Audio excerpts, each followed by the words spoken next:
a letter that should bring him, than she did over the most thrilling episodes in her works. No one but Dan saw the letter, but it did bring him, and one November day Mr. Lorry helped a feeble man out of a carriage at the door of Plumfield, and Mother Bear received the wanderer like a recovered son, while Ted, in a disreputable-looking hat and an astonishing pair of boots, performed a sort of war dance round the interesting group. "Right upstairs and rest, I'm nurse now, and this ghost must eat before he talks to anyone," commanded Mrs. Joe, trying not to show how shocked she was at this shorn and shaven, gaunt and pallid shadow of the stalwart man she parted with. He was quite content to obey, and lay on the long lounge in the room prepared for him, looking about as tranquilly as a sick child restored to its own nursery and mother's arms, while his new nurse fed and refreshed him, bravely controlling the questions that burned upon her tongue. Being weak and weary, he soon fell asleep, and then she stole away to enjoy the society of the rascals, whom she scolded and petted, pumped and praised, to her heart's content. "Joe, I think Dan has committed some crime and suffered for it," said Mr. Lorry, when Ted had departed to show his boots and tell glowing tales of the dangers and delights of the miner's life to his mates. "Some terrible experience has come to the lad, and broken his spirit. He was quite out of his head when we arrived, and I took the watching, so I heard more of those sad wanderings than anyone else. He talked of the warden, some trail, a dead man, and Blair and Mason, and would keep offering me his hand, asking me if I would take it and forgive him. Once, when he was very wild, I held his arms, and he quieted in a moment, imploring me not to put the handcuffs on. I declare, it was quite awful sometimes to hear him in the night talk of old Plum and you, and beg to be let out and go home to die. He isn't going to die, but live to repent of anything he may have done, so don't harrow me up with these dark hints, Teddy. I don't care if he's broken the 10 Commandments, I'll stand by him, and so will you, and we'll set him on his feet and make a good man of him yet. I know he's not spoilt, by the look in his poor face. Don't say a word to anyone, and I'll have the truth before long," answered Mrs. Joe, still loyal to her bad boy, though much afflicted by what she had heard. For some days Dan rested, and saw few people. Then good care, cheerful surroundings, and the comfort of being at home began to tell, and he seemed more like himself, though still very silent as to his late experiences, pleading the doctor's orders not to talk much. Everyone wanted to see him, but he shrank from any but old friends, and wouldn't lionize worth a cent, Ted said, much disappointed that he could not show off his brave Dan wasn't a man there who wouldn't have done the same, so why make a row over me, asked the hero, feeling more ashamed than proud of the broken arm, which looked so interesting in a sling. But isn't it pleasant to think that you saved 20 lives, Dan, and gave husbands, sons, and fathers back to the women who loved them, asked Mrs. Joe one evening as they were alone together after several callers had been sent away. Pleasant. It's all that kept me alive, I do believe. Yes, I'd rather have done it than be made president or any other big bug in the world. No one knows what a comfort it is to think I've saved 20 men to more than pay for." There Dan stopped short, having evidently spoken out of some strong emotion to which his hearer had no key. "I thought you'd feel so. It is a splendid thing to save life at the risk of one's own, as you did, and nearly lose it," began Mrs. Joe, wishing he had gone on with that impulsive speech which was so like his old manner. "He that loseth his life shall gain it," muttered Dan, staring at the cheerful fire which lighted the room, and shone on his thin face with a ruddy glow. Mrs. Joe was so startled at hearing such words from his lips that she exclaimed joyfully, "Then you did read the little book I gave you, and kept your promise?" "I read it a good deal after a while. I don't know much yet, but I'm ready to learn, and that's something. It's everything." "Oh, my dear, tell me about it. I know something lies heavy on your heart. Let me help you bear it, and so make the burden lighter." "I know it would. I want to tell, but some things even you couldn't forgive, and if you let go of me, I'm afraid I can't keep afloat." "Mothers can forgive anything." "Tell me all, and be sure that I will never let you go, though the whole world should turn from you." Mrs. Joe took one of the big-waisted hands in both of hers and held it fast, waiting silently till that sustaining touch warmed poor Dan's heart, and gave him courage to speak. Sitting in his old attitude, with his head in his hands, he slowly told it all, never once looking up till the last words left his lips. "Now you know, can you forgive a murderer, and keep a jailbird in your house?" Her only answer was to put her arms about him, and lay the shorn head on her breast, with eyes so full of tears they could but dimly see the hope and fear that made his own so tragical. That was better than any words, and poor Dan clung to her in speechless gratitude, feeling the blessedness of mother love, that divine gift which comforts, purifies, and strengthens all who seek it. 2 or 3 great, bitter drops were hidden in the little woolen shawl where Dan's cheek rested, and no one ever knew how soft and comfortable it felt to him after the hard pillows he had known so long.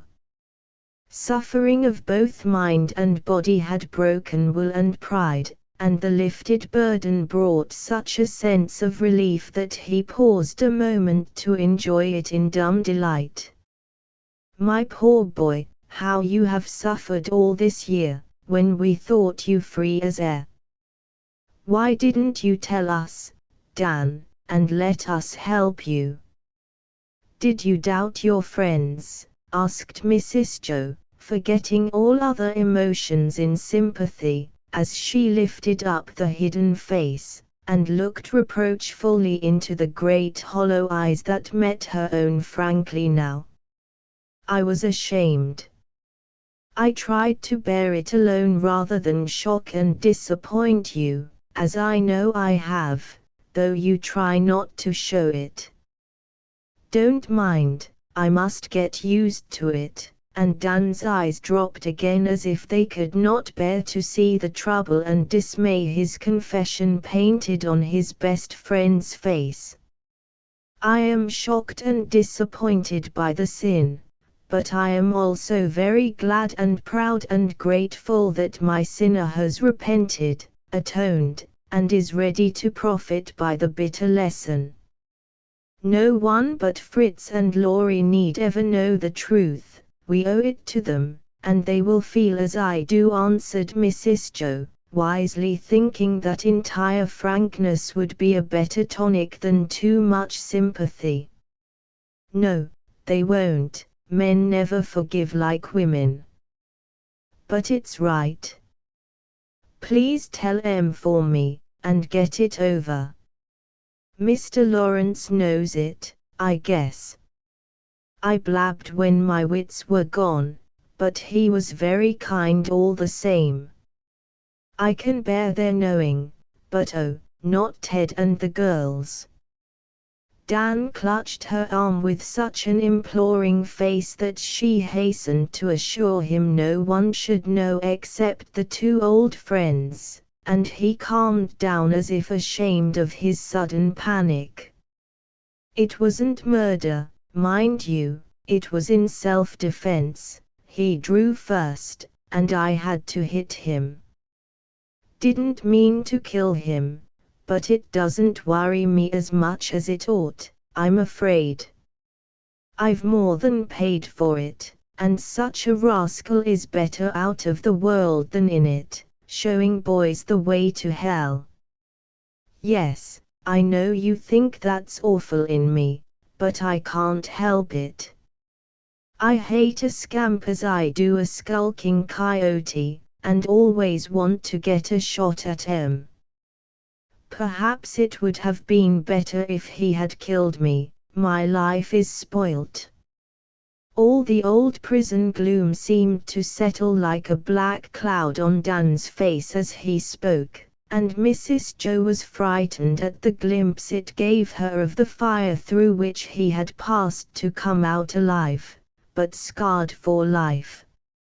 Hoping to turn his mind to happier things, she said cheerfully, "No, it isn't. You have learned to value it more and use it better for this trial. It is not a lost year, but one that may prove the most helpful of any you ever know.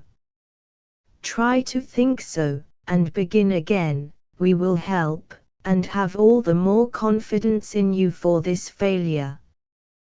We all do the same and struggle on. I never can be what I was. I feel about 60, and don't care for anything now I've got here. Let me stay till I'm on my legs, then I'll clear out and never trouble you any more," said Dan despondently. "You are weak and low in your mind.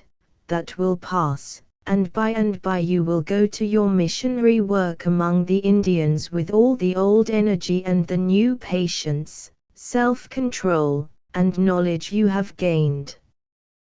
Tell me more about that good chaplain and Mary Mason and the lady whose chance word helped you so much. I want to know all about the trials of my poor boy." Won by her tender interest, Dan brightened up and talked on till he had poured out all the story of that bitter year, and felt better for the load he lifted off. If he had known how it weighed upon his hearer's heart, he would have held his peace, but she hid her sorrow till she had sent him to bed, comforted and calm.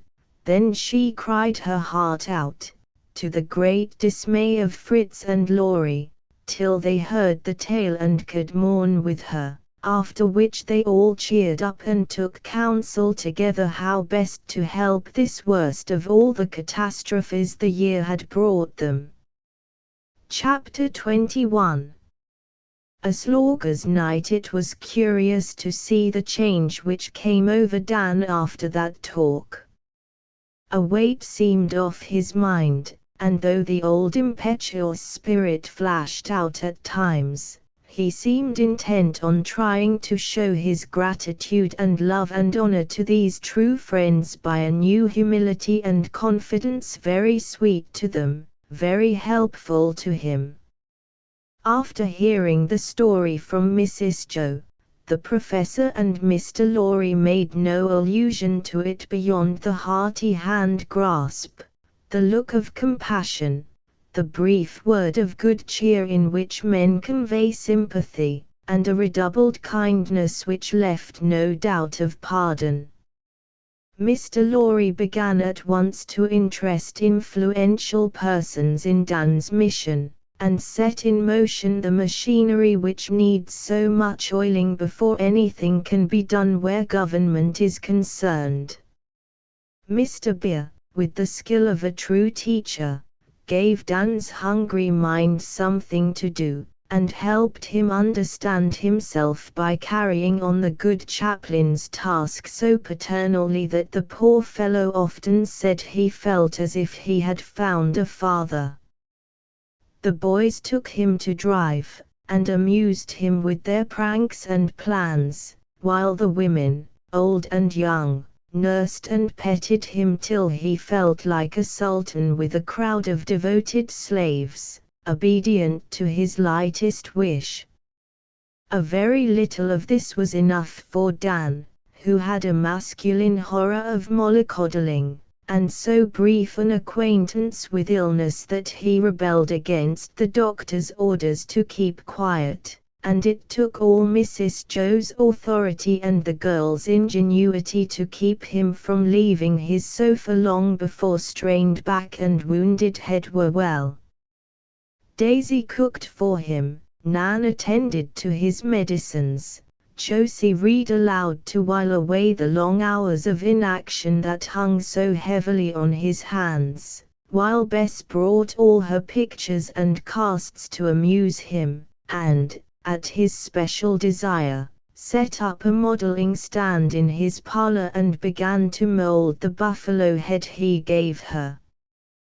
Those afternoons seemed the pleasantest part of his day, and Mrs. Joe, busy in her study close by, could see the friendly trio and enjoy the pretty pictures they made. The girls were much flattered by the success of their efforts, and exerted themselves to be very entertaining, consulting Dan's moods with the feminine tact most women creatures learn before they are out of pinafores. When he was gay, the room rang with laughter. When gloomy, they read or worked in respectful silence till their sweet patience cheered him up again, and when in pain they hovered over him like a couple of angels, as he said. He often called Josie Little Mother, but Bess was always Princess, and his manner to the two cousins was quite different. Josie sometimes fretted him with her fussy ways, the long plays she liked to read, and the maternal scoldings she administered when he broke the rules, for having a lord of creation in her power was so delightful to her that she would have ruled him with a rod of iron if he had submitted. To Bess, in her gentler ministrations, he never showed either impatience or weariness, but obeyed her least word, exerted himself to seem well in her presence, and took such interest in her work that he lay looking at her with unwearied eyes, while Josie read to him in her best style unheeded. Mrs. Joe observed this, and called them Una and the Lion, which suited them very well, though the lion's mane was shorn, and Una never tried to bridle him. The elder ladies did their part in providing delicacies and supplying all his wants, but Mrs. Meg was busy at home, Mrs. Amy preparing for the trip to Europe in the spring, and Mrs. Joe hovering on the brink of a vortex, for the forthcoming book had been sadly delayed by the late domestic events. As she sat at her desk, settling papers or meditatively nibbling her pen while waiting for the divine afflatus to descend upon her, she often forgot her fictitious heroes and heroines in studying the live models before her, and thus by chance looks, words, and gestures discovered a little romance unsuspected by anyone else. The portière between the rooms was usually drawn aside, giving a view of the group in the large bay window, Bess at one side, in her grey blouse, busy with her tools, Josie at the other side with her book, and between, on the long couch, propped with many cushions, lay Dan in a many-hued Eastern dressing gown presented by Mr. Lorry and worn to please the girls, though the invalid much preferred an old jacket with no confounded tail to bother over. He faced Mrs. Joe's room, but never seemed to see her, for his eyes were on the slender figure before him, with the pale winter sunshine touching her golden head, and the delicate hands that shaped the clay so deftly. Josie was just visible, rocking violently in a little chair at the head of the couch, and the steady murmur of her girlish voice was usually the only sound that broke the quiet of the room, unless a sudden discussion arose about the book or the buffalo. Something in the big eyes, bigger and blacker than ever in the thin white face, fixed so steadily on one object, had a sort of fascination for Mrs. Joe after a time, and she watched the changes in them curiously, for Dan's mind was evidently not on the story, and he often forgot to laugh or exclaim at the comic or exciting crises. Sometimes they were soft and wistful, and the watcher was very glad that neither damsel caught that dangerous look, for when they spoke it vanished. Sometimes it was full of eager fire, and the color came and went rebelliously, in spite of his attempt to hide it with an impatient gesture of hand or head. But oftenest it was dark, and sad, and stern, as if those gloomy eyes looked out of captivity at some forbidden light or joy. This expression came so often that it worried Mrs. Joe, and she longed to go and ask him what bitter memory overshadowed those quiet hours.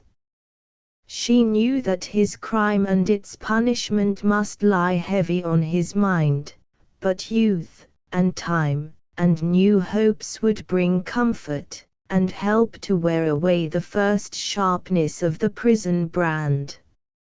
It lifted at other times, and seemed almost forgotten when he joked with the boys, talked with old friends, or enjoyed the first snows as he drove out every fair day. Why should the shadow always fall so darkly on him in the society of these innocent and friendly girls? They never seemed to see it, and if either looked or spoke, a quick smile came like a sunburst through the clouds to answer them. So Mrs. Joe went on watching, wondering, and discovering, till accident confirmed her fears. Josie was called away one day, and Bess, tired of working, offered to take her place if he cared for more reading. "I do, your reading suits me better than Joe's. She goes so fast my stupid head gets in a muddle and soon begins to ache. Don't tell her, she's a dear little soul, and so good to sit here with a bear like me." The smile was ready as Bess went to the table for a new book, the last story being finished. "You are not a bear, but very good and patient, we think. It is always hard for a man to be shut up, Mamma says, and must be terrible for you, who have always been so free." If Bess had not been reading titles she would have seen Dan shrink as if her last words hurt him. He made no answer, but other eyes saw and understood why he looked as if he would have liked to spring up and rush away for one of his long races up the hill, as he used to do when the longing for liberty grew uncontrollable. Moved by a sudden impulse, Mrs. Joe caught up her work basket and went to join her neighbors, feeling that a non-conductor might be needed, for Dan looked like a thundercloud full of electricity. "What shall we read, Auntie?" "Dan doesn't seem to care. You know his taste, tell me something quiet and pleasant and short." "Josie will be back soon," said Bess, still turning over the books piled on the center table. Before Mrs. Joe could answer, Dan pulled a shabby little volume from under his pillow, and handing it to her said, "Please read the third one, it's short and pretty, I'm fond of it." The book opened at the right place, as if the third story had been often read, and Bess smiled as she saw the name. "Why, Dan, I shouldn't think you'd care for this romantic German tale. There is fighting in it, but it is very sentimental, if I remember rightly." "I know it, but I've read so few stories, I like the simple ones best. Had nothing else to read sometimes, I guess I know it all by heart, and never seem to be tired of those fighting fellows, and the fiends and angels and lovely ladies. You read A Slaughter's Night, and see if you don't like it. Edward was rather too soft for my fancy, but Frida was first-rate, and the spirit with the golden hair always reminded me of you." As Dan spoke, Mrs. Joe settled herself where she could watch him in the glass, and Bess took a large chair facing him, saying, as she put up her hands to retie the ribbon that held the cluster of thick, soft curls at the back of her head, "I hope a Slaughter's hair wasn't as troublesome as mine, for it's always tumbling down. I'll be ready in a minute. Don't tie it up, please let it hang. I love to see it shine that way. It will rest your head, and be just right for the story," Goldilocks pleaded Dan, using the childish name and looking more like his boyish self than he had done for many a day. Bess laughed, shook down her pretty hair, and began to read, glad to hide her face a little, for compliments made her shy, no matter who paid them. Dan listened intently on, and Mrs. Joe, with eyes that went often from her needle to the glass, could see, without turning, how he enjoyed every word as if it had more meaning for him than for the other listeners. His face brightened wonderfully, and soon wore the look that came when anything brave or beautiful inspired and touched his better self. It was Falk's charming story of the knight Frida, and the fair daughter of Sigurd, who was a sort of spirit, appearing to her lover in hours of danger and trial, as well as triumph and joy, till she became his guide and god, inspiring him with courage, nobleness, and truth, leading him to great deeds in the field, sacrifices for those he loved, and victories over himself by the gleaming of her golden hair, which shone on him in battle, dreams, and perils by day and night, till after death he finds the lovely spirit waiting to receive and to reward him. Of all the stories in the book, this was the last one would have supposed Dan would like best, and even Mrs. Joe was surprised at his perceiving the moral of the tale through the delicate imagery and romantic language by which it was illustrated. But as she looked and listened, she remembered the streak of sentiment and refinement which lay concealed in Dan like the gold vein in a rock, making him quick to feel and to enjoy fine color in a flower, grace in an animal, sweetness in women, heroism in men, and all the tender ties that bind heart to heart, though he was slow to show it, having no words to express the tastes and instincts which he inherited from his mother. Suffering of soul and body had tamed his stronger passions, and the atmosphere of love and pity now surrounding him purified and warmed his heart till it began to hunger for the food neglected or denied so long. This was plainly written in his too expressive face, as, fancying it unseen, he let it tell the longing after beauty, peace, and happiness embodied for him in the innocent fair girl before him. The conviction of this sad yet natural fact came to Mrs. Joe with a pang, for she felt how utterly hopeless such a longing was, since light and darkness were not farther apart than Snow-White Bess and sin-stained Dan. No dream of such a thing disturbed the young girl, as her entire unconsciousness plainly showed. But how long would it be before the eloquent eyes betrayed the truth?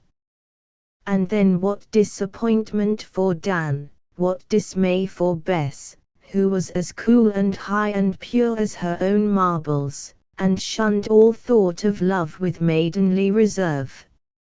How hard everything is made for my poor boy!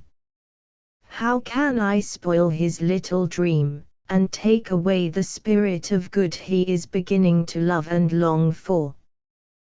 When my own dear lads are safely settled I'll never try another, for these things are heart-breaking, and I can't manage any more, thought Mrs. Joe, as she put the lining into Teddy's coat sleeve upside down, so perplexed and grieved was she at this new catastrophe. The story was soon done, and as Bess shook back her hair, Dan asked as eagerly as a boy, "Don't you like it?" "Yes, it's very pretty, and I see the meaning of it, but Undine was always my favorite." "Of course, that's like you, lilies and pearls and souls and pure water. Sintram used to be mine, but I took a fancy to this when I was, rather down on my luck one time, and it did me good. It was so cheerful and sort of spiritual in its meaning, you know." Bess opened her blue eyes in wonder at this fancy of Dan's for anything spiritual, but she only nodded, saying, "Some of the little songs are sweet and might be set to music." Dan laughed. "I used to sing the last one to a tune of my own sometimes at sunset, listening to celestial lays, bending thy unclouded gaze on the pure and living light. Thou art blessed, a slaughter's night." "And I was," he added, under his breath, as he glanced towards the sunshine dancing on the wall. This one suits you better now, and glad to please him by her interest, Bess read in her soft voice, heal fast, ye hero wounds, O knight, be quickly strong. Beloved strife for fame and life, oh, tarry not too long.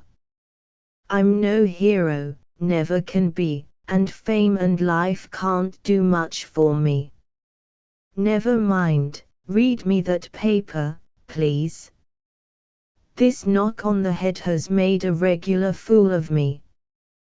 Dan's voice was gentle, but the light was gone out of his face now, and he moved restlessly as if the silken pillows were full of thorns. Seeing that his mood had changed, Bess quietly put down the book, took up the paper, and glanced along the columns for something to suit him. "You don't care for the money market, I know, nor musical news. Here's a murder, you used to like those, shall I read it? One man kills another, no. Only a word, but it gave Mrs. Joe a thrill, and for a moment she dared not glance at the telltale mirror. When she did, Dan lay motionless with one hand over his eyes, and Bess was happily reading the art news to ears that never heard a word. Feeling like a thief who has stolen something very precious, Mrs. Joe slipped away to her study, and before long Bess followed to report that Dan was fast asleep.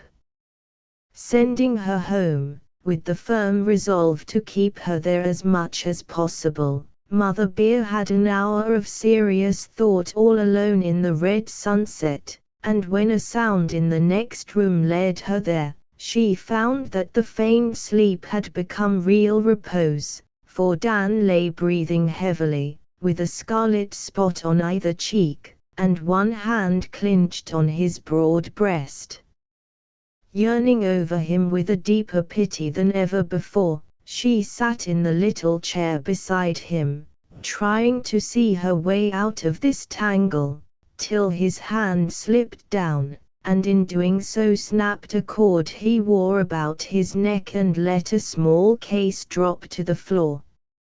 Mrs. Joe picked it up, and as he did not wake, sat looking at it, idly wondering what charm it held, for the case was of Indian workmanship and the broken cord, of closely woven grass, sweet-scented and pale yellow. "I won't pry into any more of the poor fellow's secrets. I'll mend and put it back, and never let him know I've seen his talisman." As she spoke she turned the little wallet to examine the fracture, and a card fell into her lap. It was a photograph, cut to fit its covering, and 2 words were written underneath the face, "Maya Slaughter." For an instant Mrs. Joe fancied that it might be one of herself, for all the boys had them, but as the thin paper fell away, she saw the picture Demi took of Bess that happy summer day.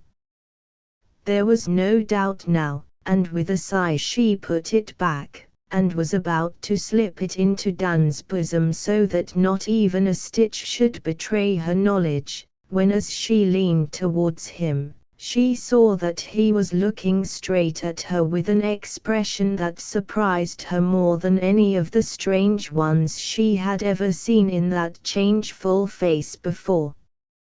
"Your hand slipped down, it fell, I was putting it back," explained Mrs. Joe, feeling like a naughty child caught in mischief. "You saw the picture?" "Yes." "And know what a fool I am?" "Yes, Dan, and am so grieved. Don't worry about me. I'm all right, glad you know, though I never meant to tell you. Of course it is only a crazy fancy of mine, and nothing can ever come of it. Never thought there would. Good Lord! What could that little angel ever be to me but what she is, a sort of dream of all that's sweet and good?" More afflicted by the quiet resignation of his look and tone than by the most passionate ardor, Mrs. Joe could only say, with a face full of sympathy, "It is very hard, dear, but there is no other way to look at it. You are wise and brave enough to see that, and to let the secret be ours alone. I swear I will. Not a word nor a look if I can help it. No one guesses, and if it troubles no one, is there any harm in my keeping this, and taking comfort in the pretty fancy that kept me sane in that cursed place?" Dan's face was eager now, and he hid away the little worn case as if defying any hand to take it from him. Anxious to know everything before giving counsel or comfort, Mrs. Joe said quietly, "Keep it, and tell me all about the fancy. Since I have stumbled on your secret, let me know how it came, and how I can help to make it lighter to bear. You'll laugh, but I don't mind. You always did find out our secrets and give us a lift. Well, I never cared much for books, you know, but down yonder when the devil tormented me I had to do something or go stark mad, so I read both the books you gave me. One was beyond me, till that good old man showed me how to read it, but the other, this one, was a comfort, I tell you. It amused me, and was as pretty as poetry. I liked 'em all, and most wore out Sintram. See how used up he is. Then I came to this, and it sort of fitted that other happy part of my life, last summer, here. Dan stopped a moment as the words lingered on his lips, then, with a long breath, went on, as if it was hard to lay bare the foolish little romance he had woven about a girl, a picture, and a child's story there in the darkness of the place which was as terrible to him as Dante's Inferno, till he found his Beatrice. I couldn't sleep, and had to think about something, so I used to fancy I was Folko, and see the shining of a slaughter's hair in the sunset on the wall, the gum of the watchman's lamp, and the light that came in at dawn. My cell was high. I could see a bit of sky, sometimes there was a star in it, and that was most as good as a face. I set great store by that patch of blue, and when a white cloud went by, I thought it was the prettiest thing in all this world. I guess I was pretty near a fool, but those thoughts and things helped me through, so they are all solemn true to me, and I can't let them go. The dear shiny head, the white gown, the eyes like stars, and sweet, calm ways that set her as high above me as the moon in heaven. Don't take it away. It's only a fancy, but a man must love something, and I'd better love a spirit like her than any of the poor common girls who would care for me. The quiet despair in Dan's voice pierced Mrs. Joe to the heart, but there was no hope and she gave none. Yet she felt that he was right, and that his hapless affection might do more to uplift and purify him than any other he might know. Few women would care to marry Dan now, except such as would hinder, not help, him in the struggle which life would always be to him, and it was better to go solitary to his grave than become what she suspected his father had been, a handsome, unprincipled, and dangerous man, with more than one broken heart to answer for. Yes, Dan, it is wise to keep this innocent fancy, if it helps and comforts you, till something more real and possible comes to make you happier. I wish I could give you any hope, but we both know that the dear child is the apple of her father's eye, the pride of her mother's heart, and that the most perfect lover they can find will hardly seem to them worthy of their precious daughter. Let her remain for you the high, bright star that leads you up and makes you believe in heaven. Mrs. Joe broke down there. It seemed so cruel to destroy the faint hope Dan's eyes betrayed, that she could not moralize when she thought of his hard life and lonely future. Perhaps it was the wisest thing she could have done, for in her hearty sympathy he found comfort for his own loss, and very soon was able to speak again in the manly tone of resignation to the inevitable that showed how honest was his effort to give up everything but the pale shadow of what, for another, might have been a happy possibility. They talked long and earnestly in the twilight, and this second secret bound them closer than the first, for in it there was neither sin nor shame, only the tender pain and patience which has made saints and heroes of far worse men than our poor Dan. When at length they rose at the summons of a bell, all the sunset glory had departed, and in the wintry sky there hung one star, large, soft, and clear, above a snowy world. Pausing at the window before she dropped the curtains, Mrs. Joe said cheerfully, "Come and see how beautiful the evening star is, since you love it so." And as he stood behind her, tall and pale, like the ghost of his former self, she added softly, "And remember, dear, if the sweet girl is denied you, the old friend is always here, to love and trust and pray for you." This time she was not disappointed, and had she asked any reward for many anxieties and cares, she received it when Dan's strong arm came round her, as he said, in a voice which showed her that she had not labored in vain to pluck her firebrand from the burning, "I never can forget that, for she's helped to save my soul, and make me dare to look up there and say, God bless her." Chapter 22.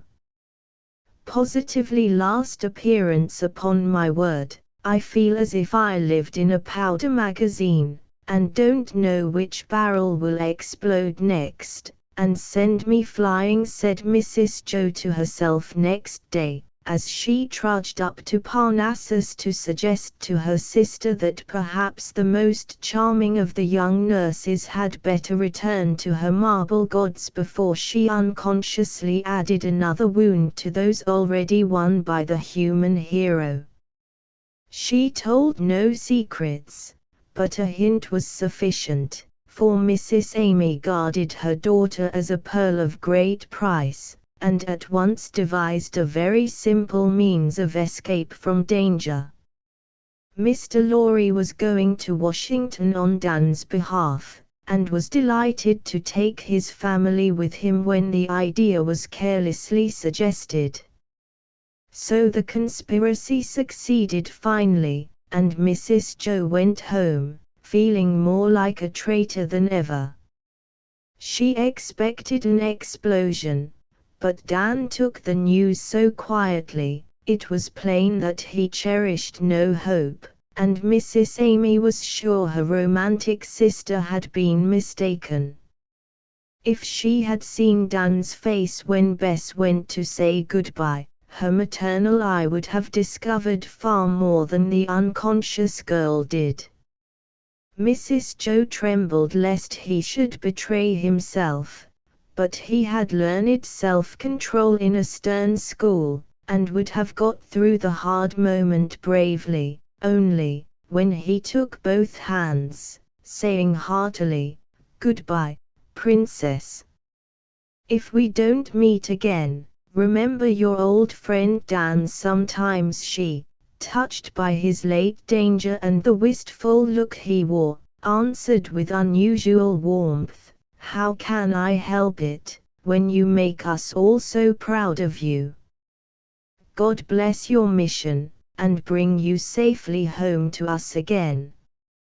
As she looked up at him with a face full of frank affection and sweet regret, all that he was losing rose so vividly before him that Dan could not resist the impulse to take the dear Goldie head between his hands and kiss it, with a broken goodbye, then hurried back to his room, feeling as if it were the prison cell again, with no glimpse of heaven's blue to comfort him.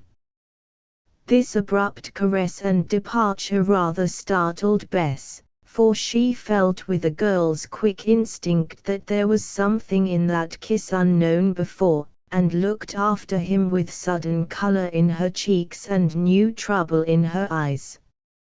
Mrs. Joe saw it, and fearing a very natural question answered it before it was put.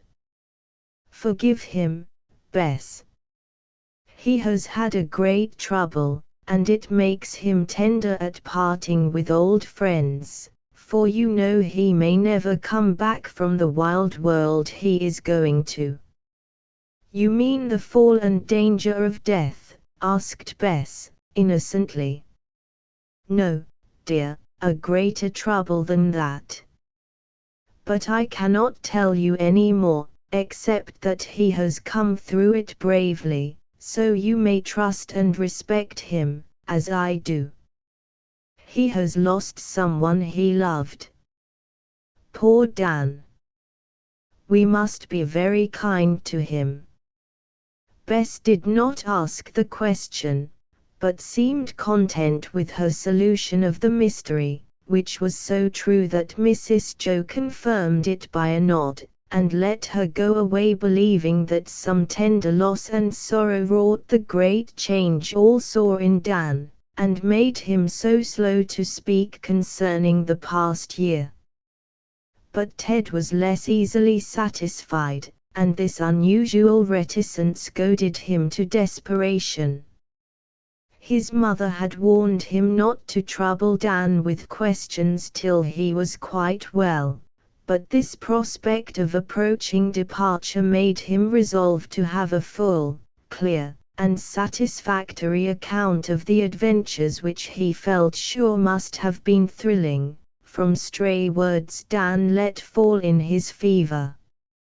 So one day when the coast was clear, Master Ted volunteered to amuse the invalid, and did so in the following manner: "Look here, old boy, if you don't want me to read, you've got to talk, and tell me all about Kansas, and the farms, and that part. The Montana business I know, but you seem to forget what went before. Brace up, and let's have it," he began, with an abruptness which roused Dan from a brown study most effectually. "No, I don't forget. It isn't interesting to anyone but myself. I didn't see any farms, gave it up," he said slowly. "Why? Other things to do." "What?" "Well, brush making for one thing." "Don't chaff a fellow. Tell true." "I truly did." "What for?" "To keep out of mischief, as much as anything." "Well, of all the queer things, and you've done a lot, that's the queerest," cried Ted, taken aback at this disappointing discovery. But he didn't mean to give up yet, and began again. "What mischief, Dan?" "Never you mind. Boys shouldn't bother. But I do want to know, awfully, because I'm your pal, and care for you no end. Always did. Come, now, tell me a good yarn. I love scrapes. I'll be mum as an oyster if you don't want it known. Will you?" And Dan looked at him, wondering how the boyish face would change if the truth were suddenly told him. "I'll swear it on locked fists, if you like. I know it was jolly, and I'm aching to hear. You are as curious as a girl. More than some." Josie and Bess never asked a question. They don't care about Rose and things, they liked the mine business, heroes, and that sort. So do I, and I'm as proud as punch over it, but I see by your eyes that there was something else before that, and I'm bound to find out who Blair and Mason are, and who was hit and who ran away, and all the rest of it." "What?" cried Dan, in a tone that made Ted jump. "Well, you used to mutter about em in your sleep," and Uncle Laurie wondered. "So did I, but don't mind, if you can't remember, or would rather not." "What else did I say?" "Queer, what stuff a man will talk when his wits are gone." That's all I heard, but it seemed interesting, and I just mentioned it, thinking it might refresh your memory a bit," said Teddy, very politely, for Dan's frown was heavy at that moment. It cleared off at this reply, and after a look at the boy squirming with suppressed impatience in his chair, Dan made up his mind to amuse him with a game of cross purposes and half-truths, hoping to quench his curiosity, and so get peace. "Let me see, Blair was a lad I met in the cars, and Mason a poor fellow who was in a sort of hospital where I happened to be. Blair ran off to his brother's, and I suppose I might say Mason was hit, because he died there. Does that suit you?" "No, it doesn't." "Why did Blair run? And who hit the other fellow? I'm sure there was a fight somewhere, wasn't there?" "Yes. I guess I know what it was about." "The devil, you do. Let's hear you guess." "Must be amusing," said Dan, affecting an ease he did not feel. Charmed to be allowed to free his mind, Ted at once unfolded the boyish solution of the mystery which he had been cherishing, for he felt that there was one somewhere. "You needn't say yes, if I guess right and you are under oath to keep silent. I shall know by your face, and never tell. Now see if I'm not right. Out there they have wild doings, and it's my belief you were in some of 'em. I don't mean robbing mails, and clue-clucking, and that sort of thing, but defending the settlers, or hanging some scamp, or even shooting a few, as a fellow must sometimes, in self-defense."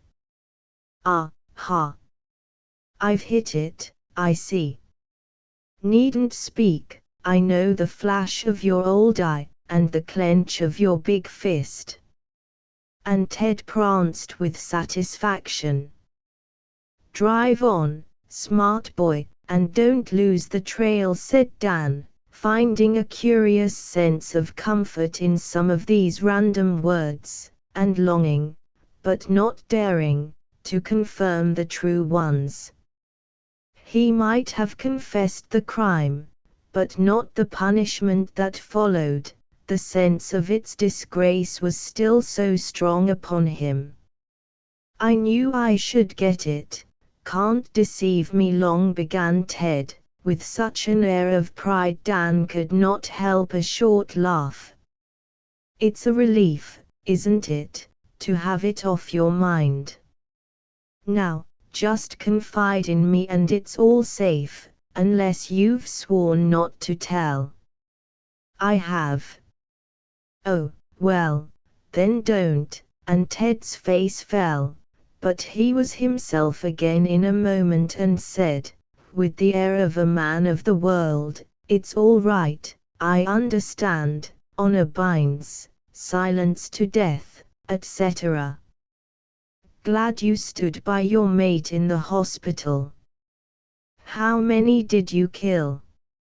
"Only one." "Bad lot, of course. A damned rascal." "Well, don't look so fierce, I've no objection. Wouldn't mind popping at some of those bloodthirsty blackguards myself. Had to dodge and keep quiet after it, I suppose." "Pretty quiet for a long spell."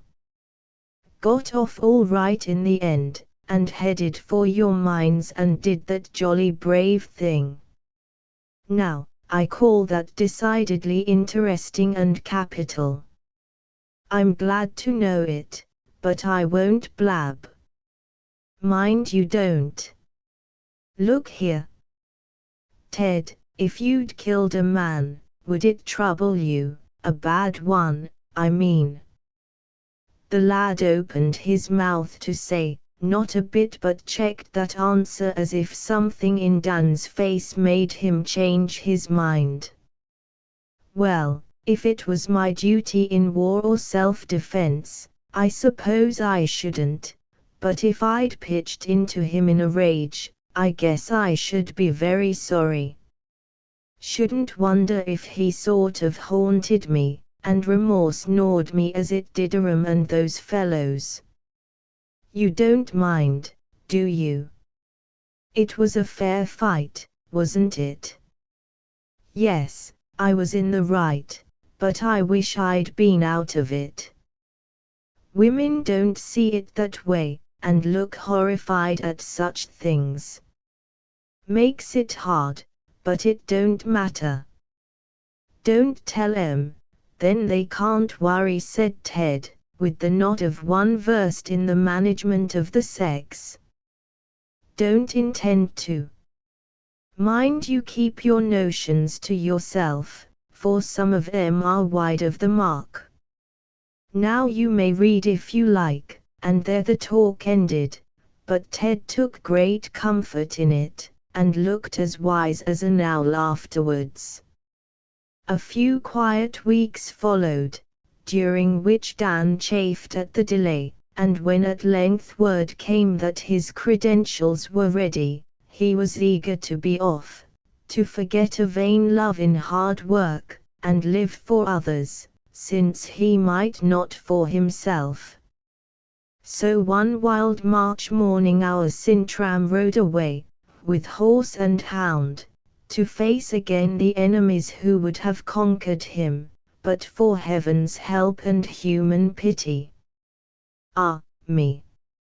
It does seem as if life was made of partings, and they get harder as we go on, sighed Mrs. Joe, a week later, as she sat in the long parlor at Parnassus one evening, whither the family had gone to welcome the travelers back. And meetings too, dear, for here we are, and Nat is on his way at last. Look for the silver lining, as Mommy used to say, and be comforted, answered Mrs. Amy, glad to be at home and find no wolves prowling near her sheepfold. I've been so worried lately, I can't help croaking. I wonder what Dan thought at not seeing you again. It was wise, but he would have enjoyed another look at home faces before he went into the wilderness, said Mrs. Joe regretfully. Much better so. We left notes and all we could think of that he might need, and slipped away before he came. Bess really seemed relieved, I'm sure I was, and Mrs. Amy smoothed an anxious line out of her white forehead, as she smiled at her daughter, laughing happily among her cousins. Mrs. Joe shook her head as if the silver lining of that cloud was hard to find, but she had no time to croak again, for just then Mr. Lorry came in looking well pleased at something. A new picture has arrived, face towards the music room, good people, and tell me how you like it. I call it only a fiddler, after Andersen's story. What name will you give it? As he spoke he threw open the wide doors, and just beyond they saw a young man standing, with a beaming face, and a violin in his hand. There was no doubt about the name to this picture, and with the cry Nat, Nat, there was a general uprising. But Daisy reached him first, and seemed to have lost her usual composure somewhere on the way, for she clung to him, sobbing with the shock of a surprise and joy too great for her to bear quietly.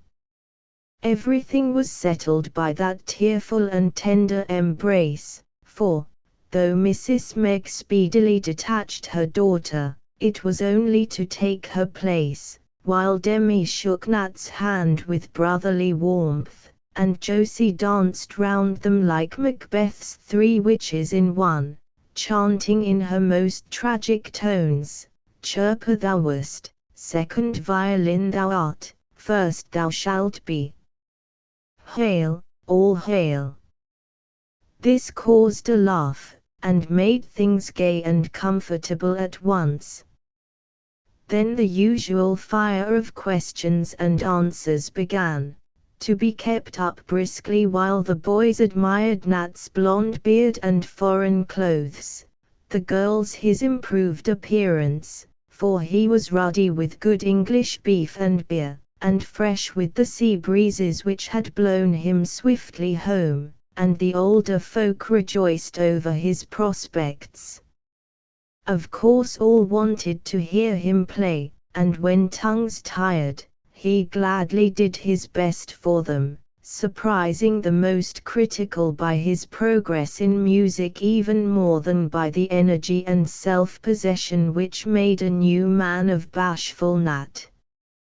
By and by, when the violin, that most human of all instruments, had sung to them the loveliest songs without words, he said, looking about him at these old friends with what Mr. Beer called a feelingful expression of happiness and content, "Now let me play something that you will all remember though you won't love it as I do," and standing in the attitude which Ole Bull has immortalized, he played the street melody he gave them the first night he came to Plumfield. They remembered it, and joined in the plaintive chorus, which fitly expressed his own emotions. "Oh, my heart is sad and weary everywhere I roam, longing for the old plantation and for the old folks at home." "Now I feel better," said Mrs. Joe, as they all trooped down the hill soon after. "Some of our boys are failures, but I think this one is going to be a success, and Patient Daisy a happy girl at last. Nat is your work, Fritz, and I congratulate you heartily. We can but sow the seed and trust that it falls on good ground. I planted, perhaps, but you watched that the fowls of the air did not devour it, and Brother Laurie watered generously, so we will share the harvest among us, and be glad even for a small one, heart's dearest." I thought the seed had fallen on very stony ground with my poor Dan, but I shall not be surprised if he surpasses all the rest in the real success of life, since there is more rejoicing over one repentant sinner than many saints, answered Mrs. Joe, still clinging fast to her black sheep although a whole flock of white ones trotted happily before her. It is a strong temptation to the weary historian to close the present tale with an earthquake which should engulf Plumfield and its environs so deeply in the bowels of the earth that no youthful Schliemann could ever find a vestige of it. But as that somewhat melodramatic conclusion might shock my gentle readers, I will refrain, and forestall the usual question, "How did they end?" by briefly stating that all the marriages turned out well. The boys prospered in their various callings, so did the girls, for Bess and Josie won honors in their artistic careers, and in the course of time found worthy mates. Nan remained a busy, cheerful, independent spinster, and dedicated her life to her suffering sisters and their children, in which true woman's work she found abiding happiness. Dan never married, but lived, bravely and usefully, among his chosen people till he was shot defending them, and at last lay quietly asleep in the green wilderness he loved so well, with a lock of golden hair upon his breast, and a smile on his face which seemed to say that a slaughter's knight had fought his last fight and was at peace.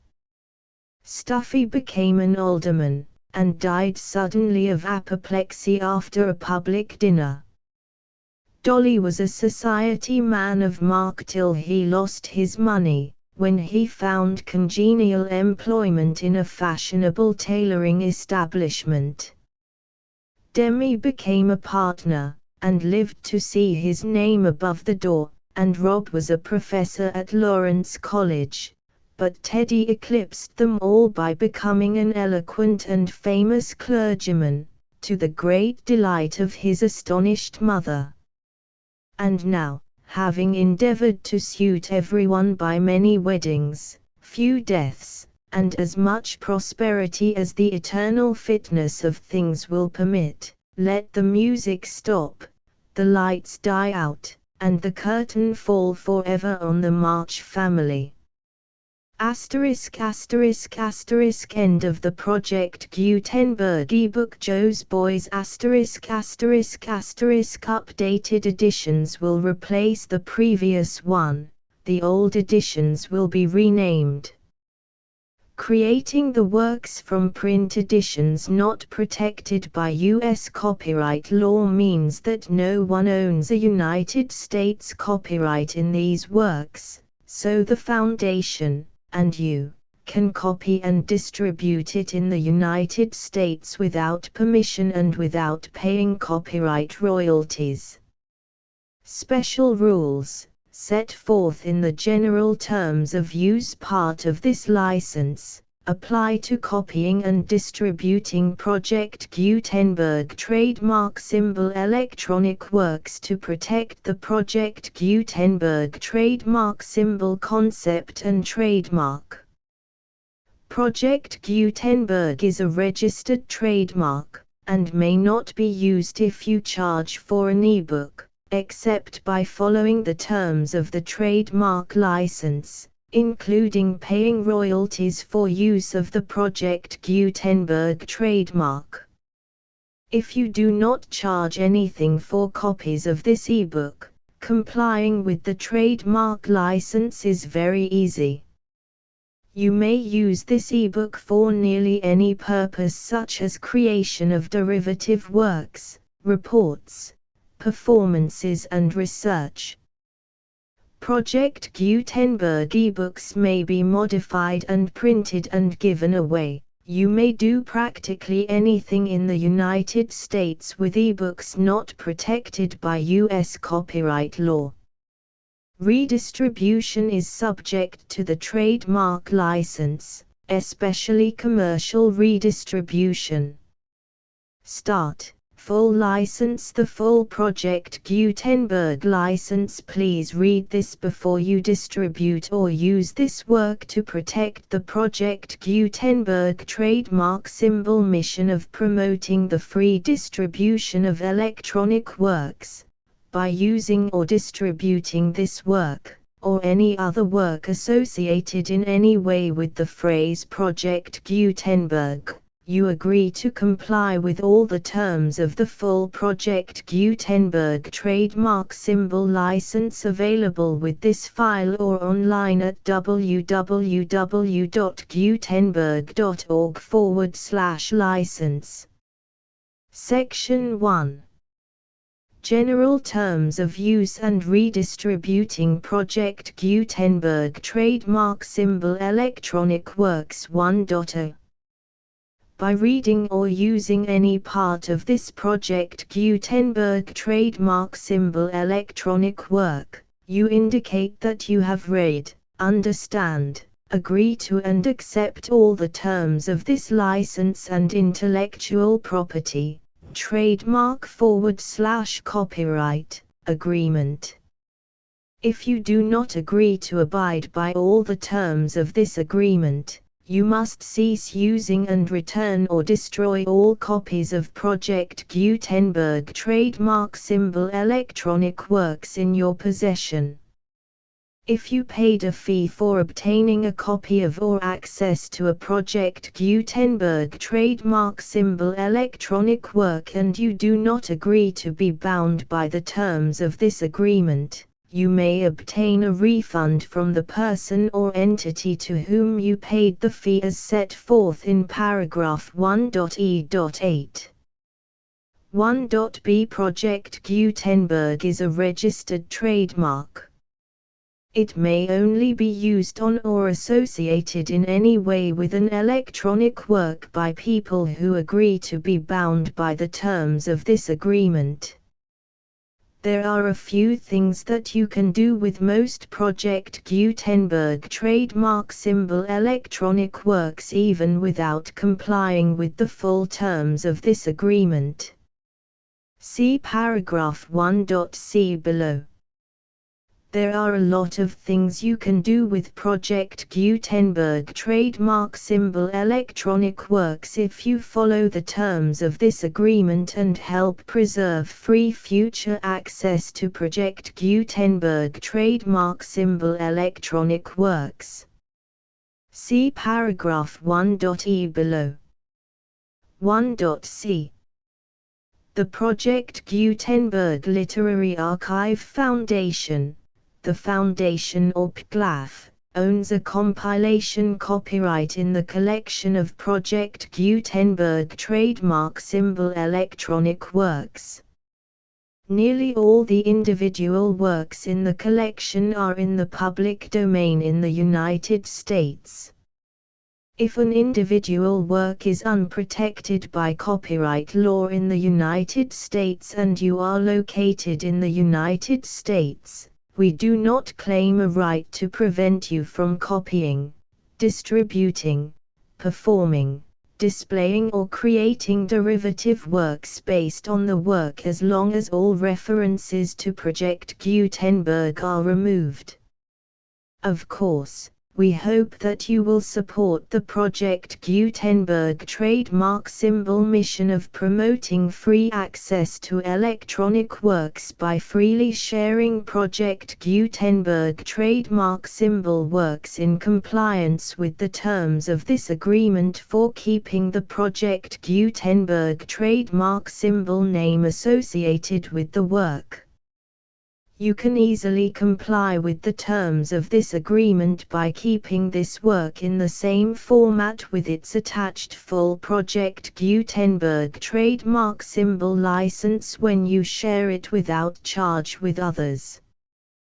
1.d The copyright laws of the place where you are located also govern what you can do with this work. Copyright laws in most countries are in a constant state of change.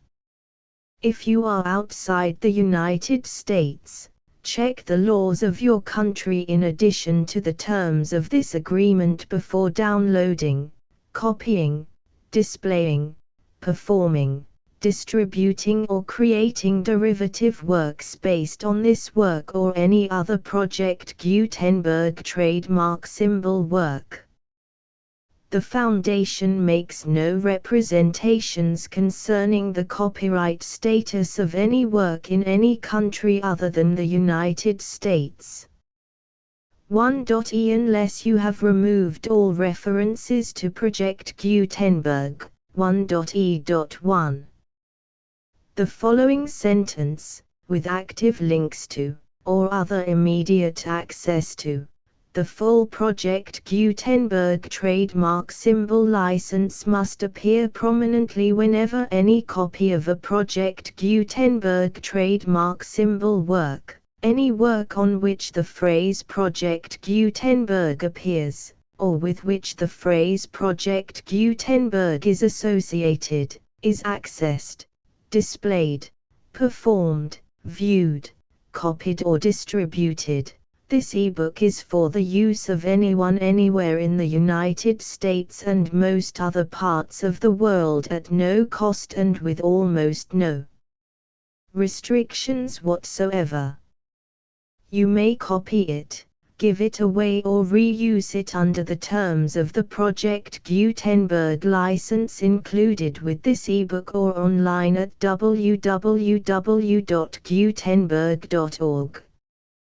If you are not located in the United States, You will have to check the laws of the country where you are located before using this ebook. 1.e.2.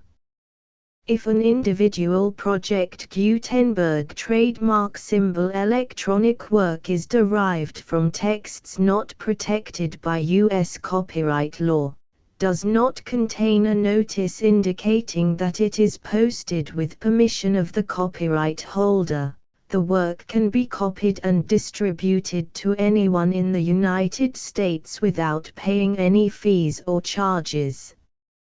If you are redistributing or providing access to a work with the phrase Project Gutenberg associated with or appearing on the work, you must comply either with the requirements of paragraphs 1.e.1 through 1.e.7 or obtain permission for the use of the work and the Project Gutenberg trademark symbol trademark as set forth in paragraphs 1.e.8 or 1.e.9.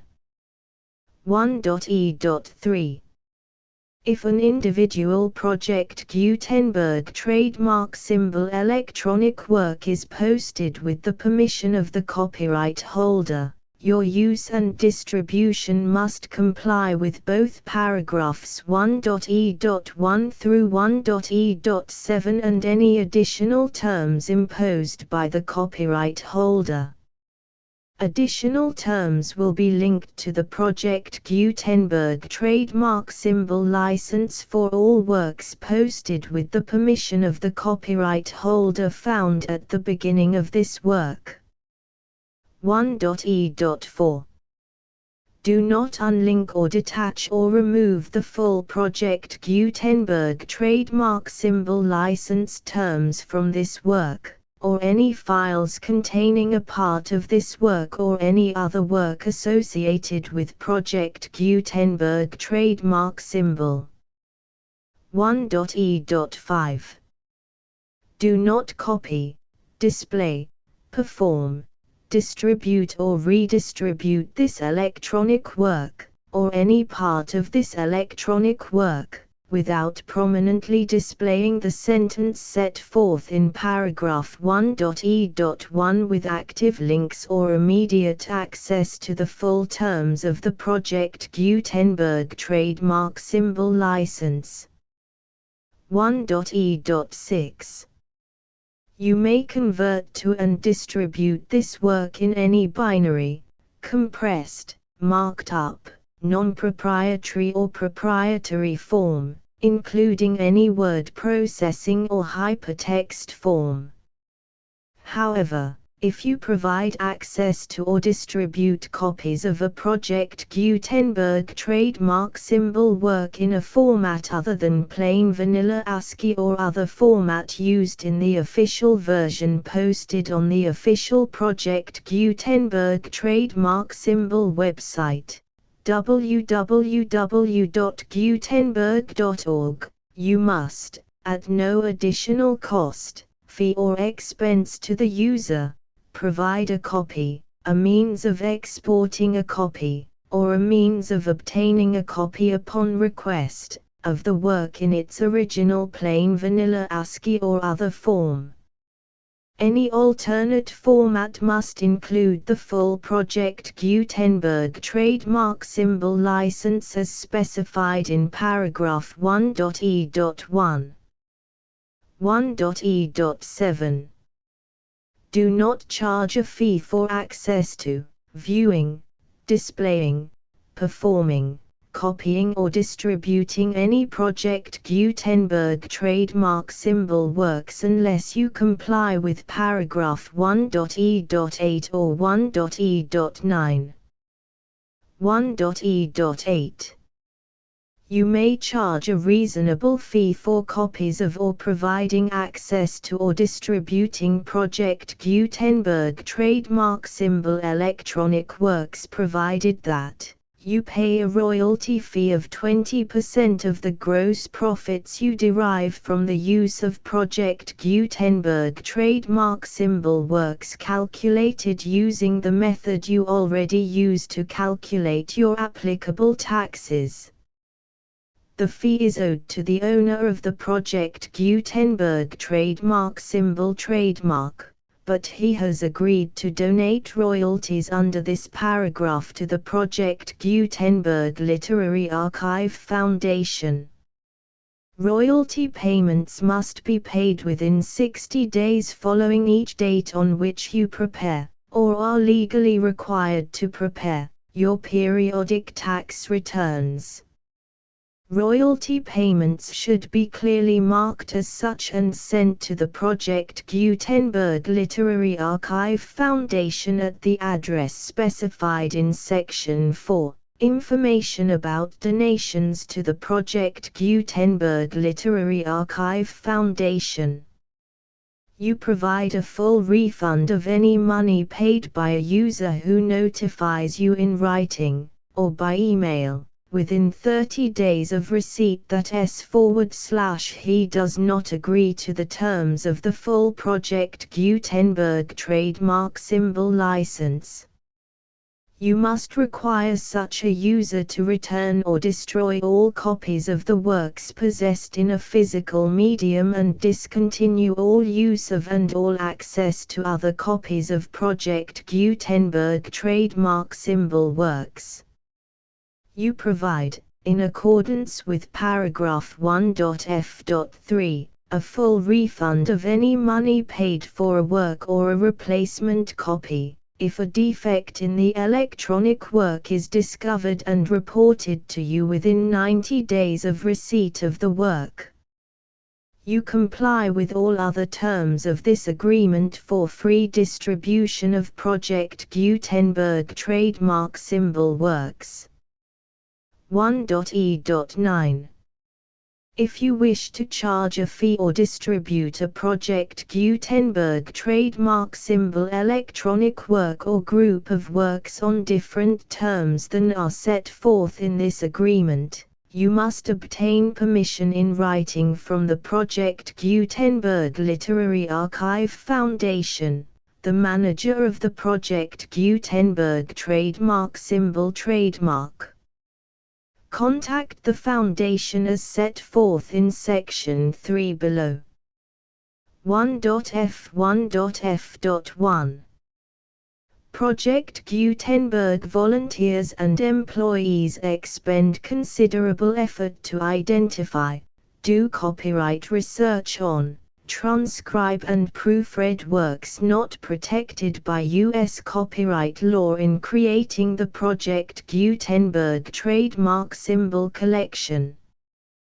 Despite these efforts, Project Gutenberg trademark symbol electronic works, and the medium on which they may be stored, may contain defects such as, but not limited to, incomplete, inaccurate or corrupt data, transcription errors, a copyright or other intellectual property infringement, a defective or damaged disk or other medium, a computer virus, or computer codes that damage or cannot be read by your equipment. 1.f.2. Limited warranty, disclaimer of damages, except for the right of replacement or refund described in paragraph 1.f.3, the Project Gutenberg Literary Archive Foundation, the owner of the Project Gutenberg trademark symbol trademark, and any other party distributing a Project Gutenberg trademark symbol electronic work under this agreement, disclaim all liability to you for damages, costs and expenses, including legal fees. You agree that you have no remedies for negligence, strict liability, breach of warranty or breach of contract except those provided in paragraph 1.f.3.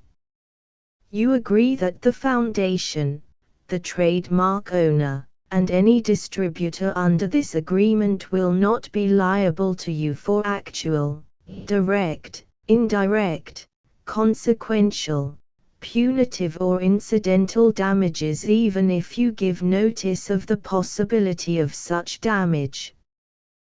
1.f.3 Limited right of replacement or refund. If you discover a defect in this electronic work within 90 days of receiving it, you can receive a refund of the money, if any, you paid for it by sending a written explanation to the person you received the work from.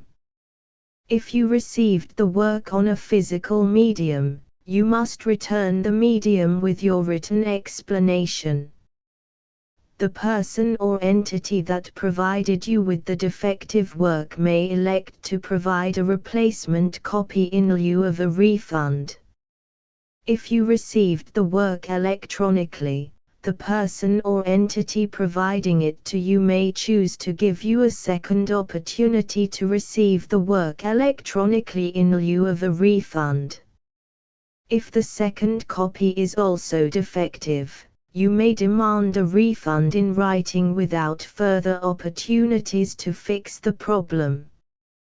1.f.4 Except for the limited right of replacement or refund set forth in paragraph 1.f.3, this work is provided to you as is, with no other warranties of any kind, express or implied, including but not limited to warranties of merchantability or fitness for any purpose. 1.f.5 Some states do not allow disclaimers of certain implied warranties or the exclusion or limitation of certain types of damages. If any disclaimer or limitation set forth in this agreement violates the law of the state applicable to this agreement, the agreement shall be interpreted to make the maximum disclaimer or limitation permitted by the applicable state law. The invalidity or unenforceability of any provision of this agreement shall not void the remaining provisions.